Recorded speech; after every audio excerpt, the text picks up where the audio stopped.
So if you've been following along on my YouTube videos, you've noticed that I rented a loom. It was the 15 3/4 inch Voyageur loom from my guild.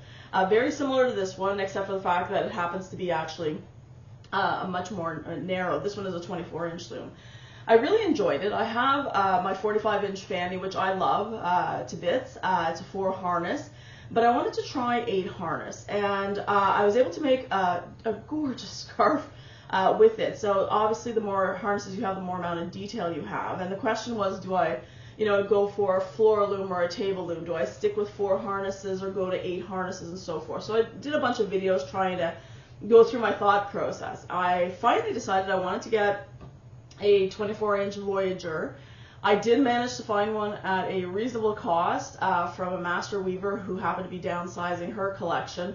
One thing I have noticed as a beginning weaver is that these looms do tend to multiply when you're not looking. So now I have 2, and I am so excited for it. So I'm already in my mind, what am I going to do as a first project on this?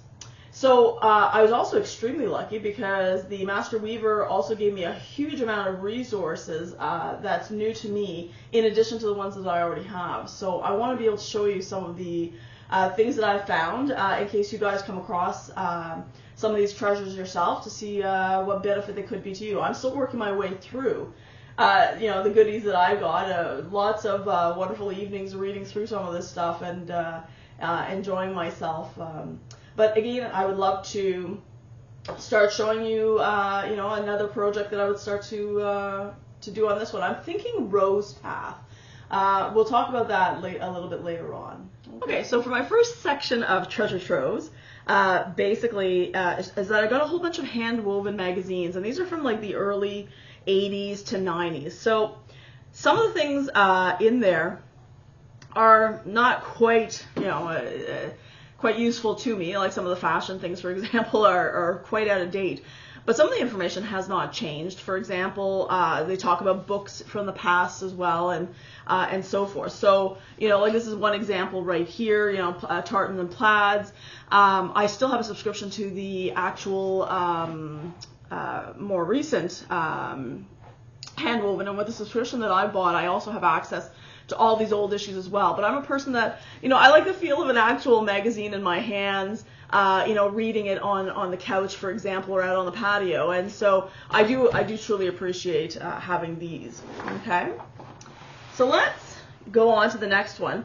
Those of you, this is a Leclerc loom. It's a Canadian company, and typically when you buy their looms, it will come with this book. This book is actually quite invaluable. It goes through all sorts of basic weaver information. So I've been weaving for a couple of years, so I wouldn't necessarily consider myself to be like an extreme beginner. I would say like beginner intermediate, but again, I'm a perfectionist, so maybe I'm a little bit more ahead than I think. But basically it goes through a lot of the stuff that that would be helpful to help prevent you from making mistakes. I would truly read this. The one thing I found that was not in this book, and again, maybe I possibly skipped over it somehow, but was the care of a loom. Because I know that like with the care of a loom, other than obviously you want to dust it and keep it clean, there's got to be, there's a lot of mechanically moving parts. There's got to be ways that you need to deal with that and the wood and so forth. This is not a very old loom, so I'm not too worried about the quality of the wood or anything like that. But the loom that I have, my floor loom, is a much older loom. It's older than I am, right? It's going to be over half a century old. And the Cisco, you be a good boy. Sorry, my cats are play fighting in the background there. So basically, but I'm thinking that, like, you've got joints and things like that need to be oiled. I would like to know exactly which ones I really need to kind of focus on depending on what I have. So I will do some more research on that, and if I can find that information, I will definitely make a video for those of you who do have, obviously, the wooden looms by Leclerc, but also I would imagine it would relate to other looms by other companies as well.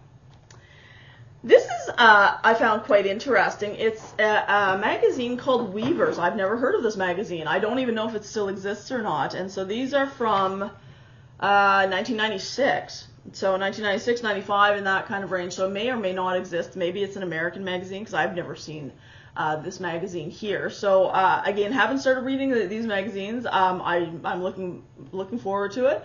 And again, you know, when you're buying sometimes looms or materials from weavers, and particularly weavers who can, for whatever reason, can no longer weave, could be due to age, could be due to infirmity, different things like that, or just downsizing and getting rid of things. I've sadly, a lot of the things I've gotten have been from estate, you know, estate type issues where the weavers pass and the children, you know, are not weavers, and I've gotten various treasures from that as well. So again, it's definitely something to keep an eye out for, to you know, because again, some of these things are absolutely invaluable.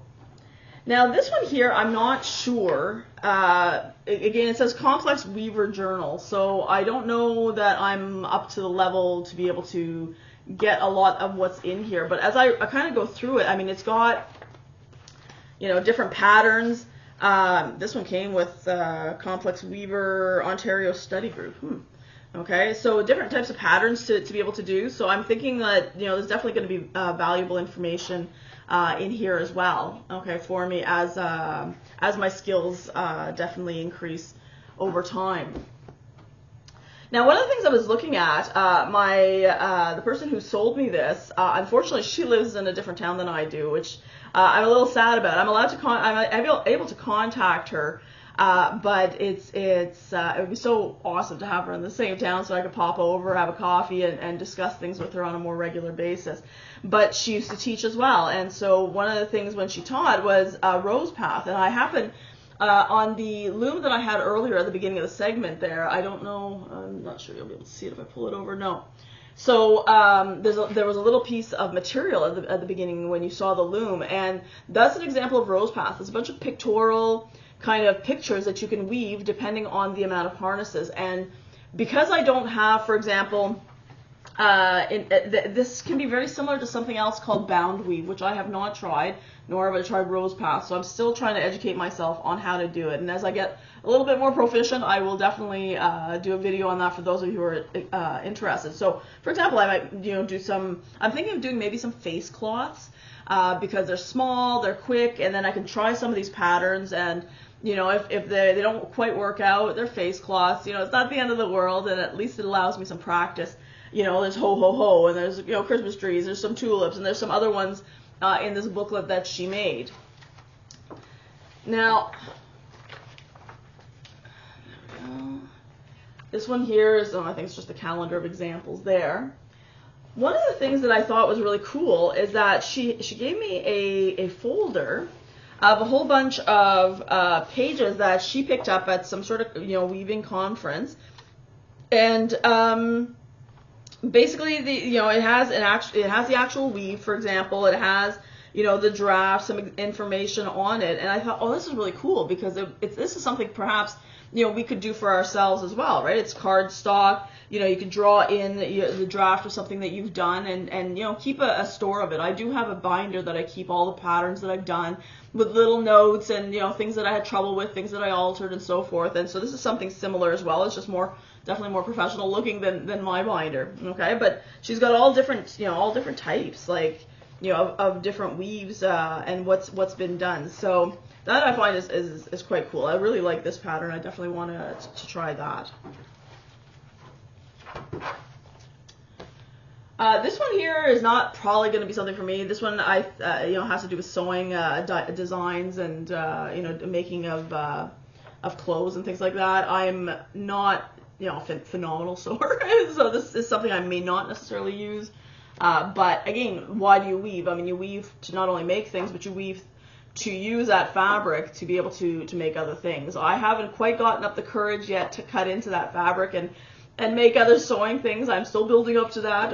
You know, it takes so long to do the weaving that I have a hard time thinking that I've made, you know, woven all of this and now cutting it into a pattern size, but I'll get there. This one here basically is a book on scarves here. It's all sorts of different types of scarves. So again, definitely looked through it, saw the ones that I like. We'll definitely do a little bit more. I do enjoy doing scarves, and that's, you know, one of the primary reasons why I bought the loom that I did, the 8 shaft, because it allows me to do some very intricate scarves, but also some dish towels. It's wide enough to be able to do dish towels, which I do enjoy doing, without having to, to put everything on my large floor loom. And it allows me to have 2 projects on the go, which I thought was quite convenient for me. I really enjoyed that. This one here, basically hand woven. So sometimes hand woven will have patterns that you can, download, buy and download. So this is another one with scarves that has some beautiful scarves in it. So again, I would check online to see if it's something that would interest you. This one here, I'm having a hard time with this one. I was reading it. I'm basically it's weft-faced pattern weaves tabby to taquete. I don't know what that is. To me, it does look like, when I open it up, I mean, it does look like it's got, rose paths and designs. I'm guessing it might have bound weave in here as well. It looks like a very, very good book, but it seems to be like, I was reading it a little bit, and it seems to kind of, it's going over my head at this point. So I think what I'm going to do is I'll probably bring it to the guild and sit down with a more experienced weaver and say, like, can you just explain to me the basics of this? And, I'm one of those people that I have a really hard time, for whatever reason, understanding the basics. But once I've got those basics down, I'm phenomenal at being able to manipulate and to change things around, once I've got those basics. But it's grasping that initial basic concept, or where you're starting from. I have a really hard time. I've had multiple head injuries, and so over the years it's gotten harder and harder to learn new things. But I do get there. It just takes me a whole lot longer. So I think I'm going to really enjoy this book, but I do need, I think, somebody to kind of help me get over those first few steps.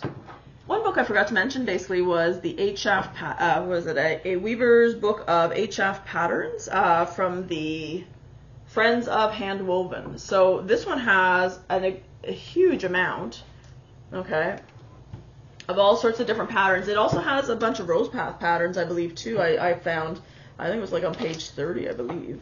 All different types of patterns. Like I'm seeing teddy bears, I'm seeing butterflies, I'm seeing, different types of trees and so forth. So I'm looking forward to actually trying some of these patterns as well. So, because again, I do like the idea of being able to do pictures and things like that in my weaving to add, some extra details and so forth. So, but it looks like quite like an invaluable book, very, those of you who might have Marguerite Porter's green book, that's so hard to find. I don't have a copy of that. And Dixon's pattern book, for example, as well. So this is something similar, but this is specifically for with regards to 8 shaft weaving, which of course, now that I have an 8 shaft loom, I would like to see what I can do with it.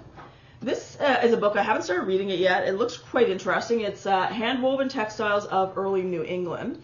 So again, I am kind of starting, as I get more into weaving, I tend to get more interested in historical, like where did this kind of all start, and what did it used to be, and kind of its progression. Now again, that's just one of my interests. It doesn't necessarily mean everybody's going to have that interest, but I think this will be an interesting book for me to read as time goes on. I also have actually a great interest in like rehabilitation, for example, like how weaving, knitting, crochet, and things like that were used for rehabilitation of soldiers in World War I that were shell shocked back then. That was the term they used. Nowadays we call it, as I said, excuse me, PTSD. But and I find that actually quite interesting to because again, there's so much to the betterment of people's mental health, those people with mental illness, but also those people who do not have mental illness, just to maintain, because a person can be mentally ill and not have a mental illness and not be mentally ill, right? Because their symptoms are all controlled. And things like knitting, crocheting, weaving that are repetitive and require focus does help and go a long way with helping with people's mental health, whether you have any symptoms or not. So that's something definitely I enjoy reading about as well. So I hope that helps, and I hope you're as excited as I am to have my new loom and these resources, and have yourself a great day.